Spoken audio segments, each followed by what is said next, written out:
that I was doing when I was drinking or using, like I thought, I would have never pictured doing this, drunk or sober. I would have never met you unless I got sober. And I think that this is a friendship that is going to be lifelong because I got sober, right? And I think even before that, so I regretted making the phone call to the police when I was raped, right? Yeah. And then I saw someone talk and share their story because I just shared my story. Yeah. And that was the reason I made the phone call. And for years I thought, why did I make this stupid phone call? It got the police involved. So it took me through the justice system for 8 years. Yeah. And then I saw my friend Sean McCann speak, and he said, you know, I'm up here sharing because Paulie got up here and shared, and I just feel like I need to.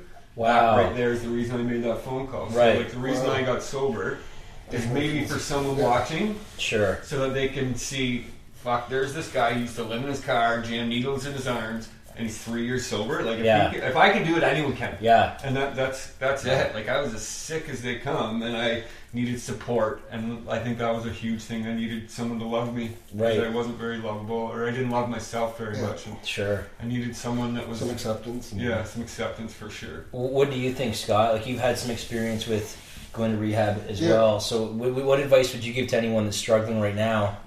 I think exactly like Paulie said. Like there is, don't be afraid to say you have a problem. Yep. It's not as bad as you think as soon as you put it out there. Right. I think that's the biggest thing. It's actually empowering in a way. It is. When you don't lie to yourself anymore. Yeah, and you don't have to keep it a secret. Right. Somebody, but you know, it's not that bad. You know, lots of people have come off drugs and like they're doing great and living. So there is the side you were okay before. So no, that's true. You have to tell yourself that you'll get through this. Yeah, it's just temporary. So. And I found a lot of feeling is just temporary. Yeah, sure. And when you say it happened, like you lived before you found the drug, or before you start to enjoy some of the things you enjoyed as a kid too, right? You forgot about it. Yeah, I didn't know for the longest time. Like I was just stuck in my head that you can go fishing without a case of beer in the boat. Yeah. I didn't think that was possible. I thought that was like mandatory, that you had to get a case of beer to go fishing. Right. And I think I've caught more fish sober than I ever did. And I haven't fallen out of the boat at all sober. Yeah. I used to do that quite a bit. You used to fall out. And like those are gifts of recovery, right? Like, you can finish a whole round of golf. Without falling out of the golf cart. Right, or flipping it. Like, those are blessings, really. Yeah. Enjoy life, right? Like I think I get to enjoy things so much cooler now and actually experience them. And remember them. My very first concert in sobriety was probably the best concert I've ever seen. I saw Bryan Adams. Really? And I'm telling you, the guy puts on a mean show. I believe He's it. so good. Yeah. And I was like, wow, like I don't know if I've ever experienced felt the passion. Yeah. And I remember seeing Aerosmith, Wasted. Right. And like I can only remember bits and pieces of it, and like Steven Tyler or Bryan Adams, right? And I enjoyed Bryan Adams, and I'm a huge Aerosmith fan, but I think that was my first concert sober, and I experienced it. Yeah. And I think and you remember it. And I remember it. Yeah. Remembering things is key for me. There's a lot of nights I don't remember. A lot of concerts I don't remember either. I spent a whole Pearl Jam concert. I got way too stoned. I was drunk beforehand.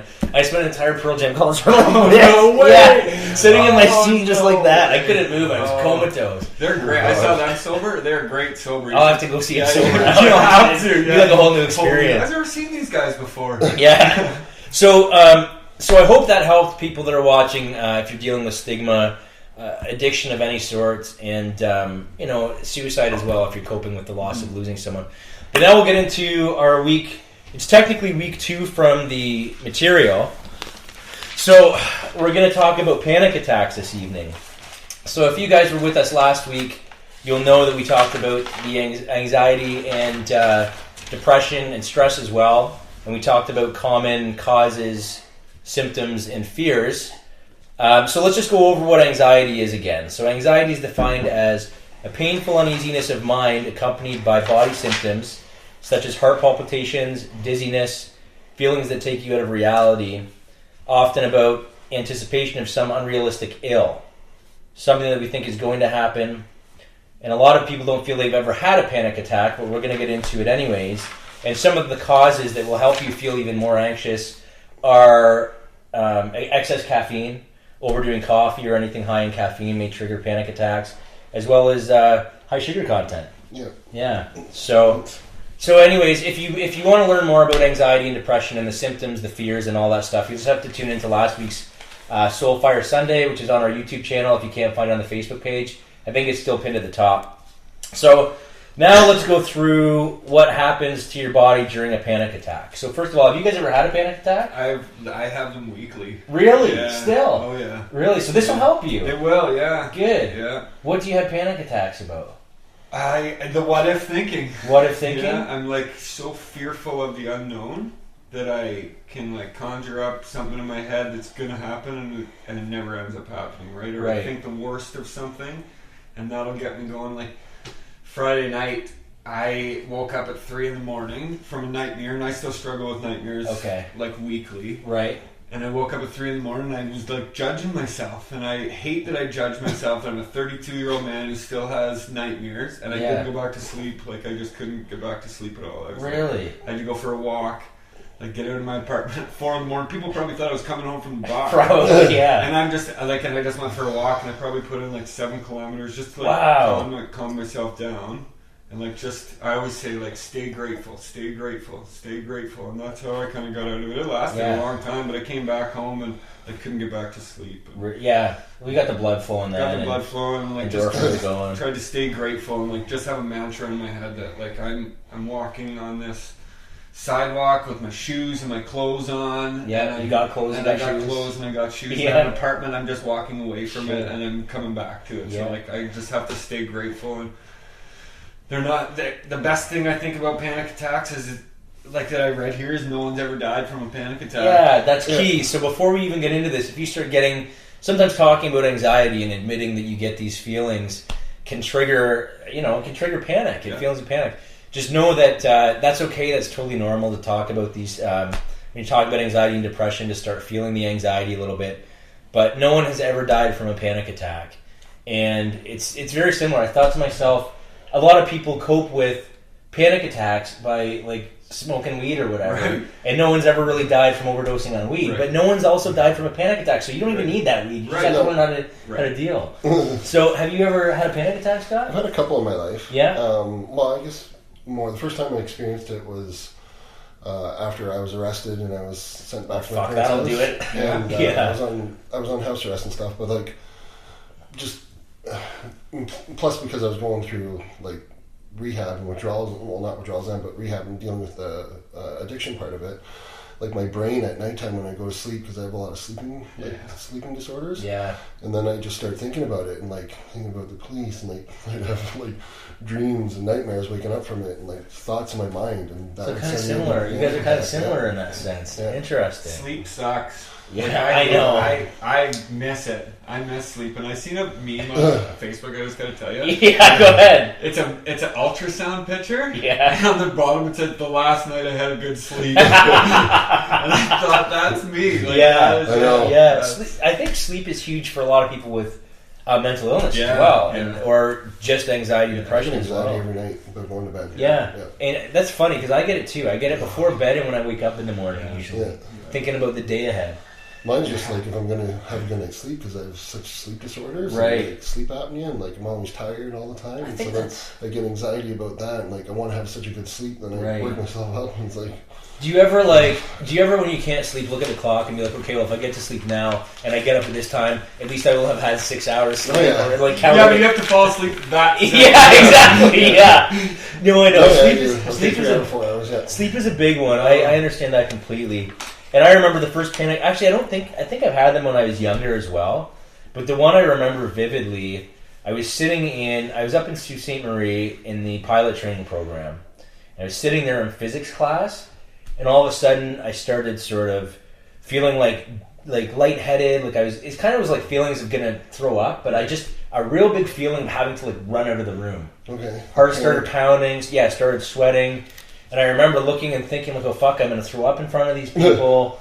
And so when she goes into detail, and we'll get into this in a minute, but about, I don't want anyone to see me throw up, or I'm going to embarrass myself here, I had to jet.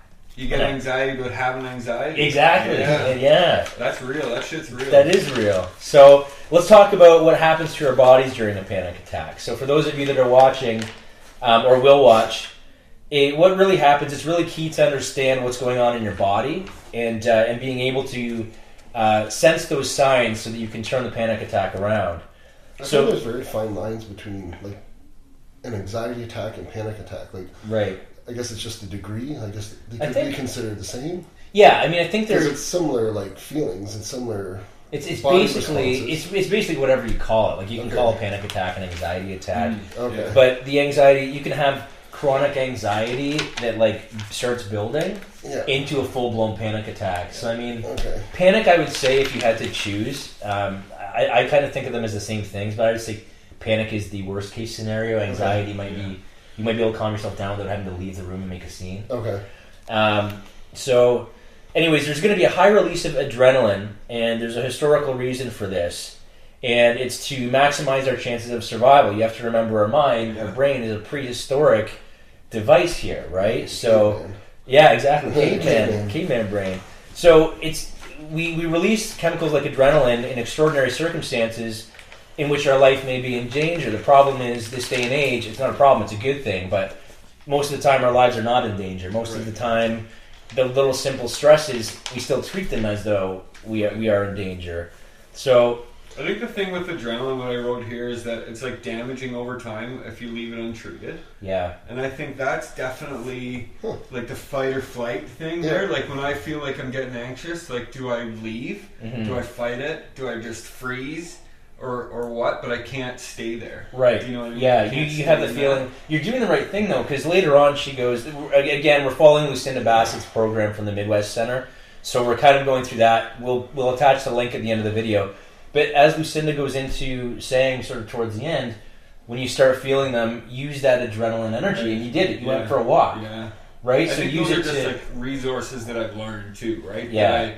I can't go and get a bottle of booze anymore. I can't go and get a bag of Coke anymore. Like, I have to go for a walk. Coke doesn't help anxiety much anyway. No, it's true, right? Like, booze is a depressant. I drank that because I was depressed. Yeah, that's true. That didn't... Yeah. I was just looking for something to take your mind off. Just take my mind off. Yeah. Sure. Right? And now I go for make a walk. You feel different. Just to make you feel different than you felt in that moment. The feelings. Yeah. Okay. So the fight or flight response is basically what we're talking about here. So when that happens, it obviously works great when our lives are in danger. However, most of the times they are not, and the adrenaline response still occurs. So it can happen in little segments throughout the day, and small things can bother us to produce a little rises in adrenaline, so it can actually creep up on you. Yeah. And unexpected phone calls, or you have a lot on your plate and you're running late to appointments. Things like that can just start to build. So anything that triggers negative thoughts and feelings about something or someone releases a little bit of adrenaline over time, and like you said, can be very damaging. Cortisone and cortisol can be released, and they have an impact on blood sugar and weight, and can also affect the immune system. So if you're not dealing with your panic attacks, you can actually be more susceptible to disease and illness, which is interesting. So, which it says here, people under stress are more at risk for all types of disease and infections, and even in some cases cancer. Not to scare anyone out there. If you have, that's probably going to scare you, but just listen and we'll teach you how to cope with those.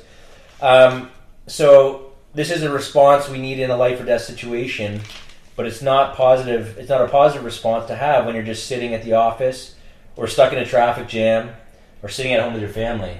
I know that I used to get anxiety over if there was a lineup in a grocery store, or it's like, fuck, why do I have to always be behind all these people? Line at the border were the worst. Like for me, I'd always be, why did I pick the shittiest line at the border, man? All these people are going past the yeah, I just want to be going again. And then you get into another lane and that lane starts moving, you're like, fuck.